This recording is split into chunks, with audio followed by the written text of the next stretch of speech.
The sharp, clean scent of lavender and lemon still lingered in the air. The aftermath of one of Tiffany's recent cleaning frenzies.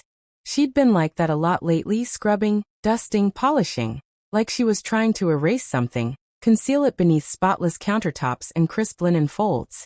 It was obsessive, almost manic, as if perfection could mask the truth. That Sunday, she insisted the living room needed a new centerpiece.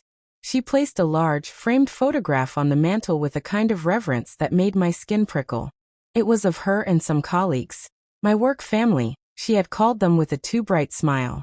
Her voice rang with a forced kind of joy, as if she were trying too hard to sell the moment. The picture itself was nothing special. Just 4 people standing stiffly together, the kind of bland, impersonal image you'd see in any office hallway. But Tiffany gazed at it like it meant the world to her. "Aren't they amazing, Jackson?" she said too loudly. "I'm so lucky to be part of such a great team." I glanced at the photo more out of politeness than anything else. There was Brenda, the ever-anxious marketing lead, and David, the IT guy who looked permanently sleep-deprived. But it was the man standing just beside Tiffany that caught my attention, someone I hadn't seen before. He stood too close, his arm hovering near her shoulder, his expression confident, maybe even smug. He had a name tag, but it was too blurry to read. Still, I asked casually, "Who's that?" Tiffany's expression changed in an instant.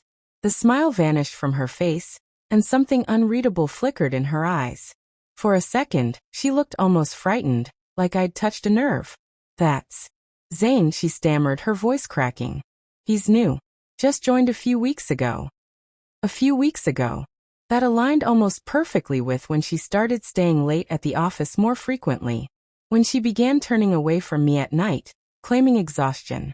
When I stopped sleeping beside my wife and started sleeping beside a stranger. I didn't say anything then. I couldn't. But something in me changed. There was a tightness in my chest I couldn't shake. It wasn't just suspicion. It was something deeper, a knowing. Not from what she said, but how she said it. How she couldn't meet my eyes. How her fingers trembled as she adjusted the frame. That photo stayed there for a week, a constant reminder of what I didn't want to accept. I'd catch her looking at it, sometimes brushing her fingers gently across the frame. Her gaze would always linger on him, on Zane. That's when the idea started to take shape in my mind. A slow-burning plan, dark and deliberate. I'd always been the calm one, the one who swallowed his anger to keep the peace. But this felt different. This betrayal didn't just hurt. It hollowed me out. So I started small, dropping Zane's name casually in conversations with her, watching how her body stiffened each time, how her smile dimmed. Then I went digging. I found his name, Zane Carter, through her contacts. He was a sales director. Slick, confident, handsome in the way that made him insufferable. I found his social media. I read every post, studied his photos. I absorbed everything I could about him until he no longer felt like a stranger, but an enemy. And then I found it, hidden deep in the trash folder of her deleted WhatsApp messages. A single line that tore through me like glass. "Can't wait until tonight." That was all. No name. No timestamp. But it didn't need either. I sat there staring at the words, my hands trembling. Not with rage, not at first, but with something colder. Something that felt like death settling into my bones. I didn't confront her. Not yet. I wanted to go after him first. I wanted to break the illusion he lived in, the smug little world he'd built. I used her phone to track his routine. Found out where he worked out, what time he left, how often he went. I joined that gym. Watched him from a distance. Struck up casual conversation when I could. He was charming, in the most generic way possible. The kind of guy who smiled at his own reflection and talked just a little too loudly. It made me hate him more. The day I chose was drenched in rain. Heavy sheets falling from the sky, drowning the streets, fitting somehow. I waited by his car. He came out of the gym, towel slung over his shoulder, damp hair pushed back, face flushed. "Zane, right?" I said, voice calm, friendly. He squinted at me. "Yeah, Jackson, isn't it? Tiffany's husband." I nodded. "That's me." Then I hit him. The punch landed hard, and he stumbled back, stunned, blood blooming from his nose almost instantly. "What the?" he gasped. I didn't let him speak. I grabbed his shirt and hauled him upright, my fury boiling over. You and my wife, I snarled. You coward. He tried to push me away, but I was relentless. I struck him again. And again. Rain soaked us both as I slammed him against his car, each blow driven by months of pain and confusion and sleepless nights. I didn't care who saw. I wanted him to feel it.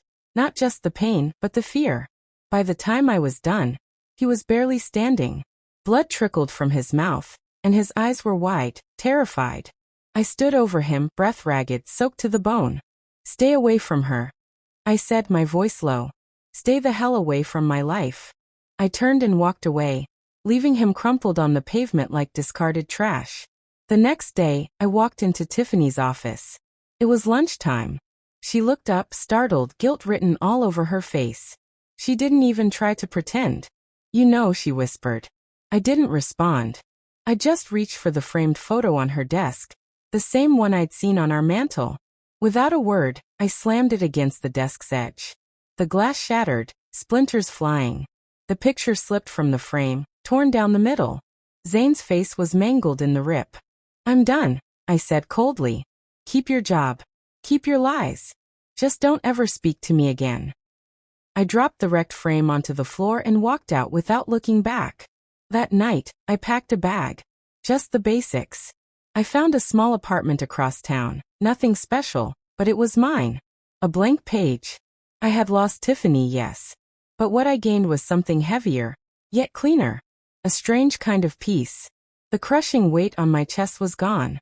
In its place was a quiet strength. I had faced the truth. I had taken back a piece of myself. I didn't need her anymore.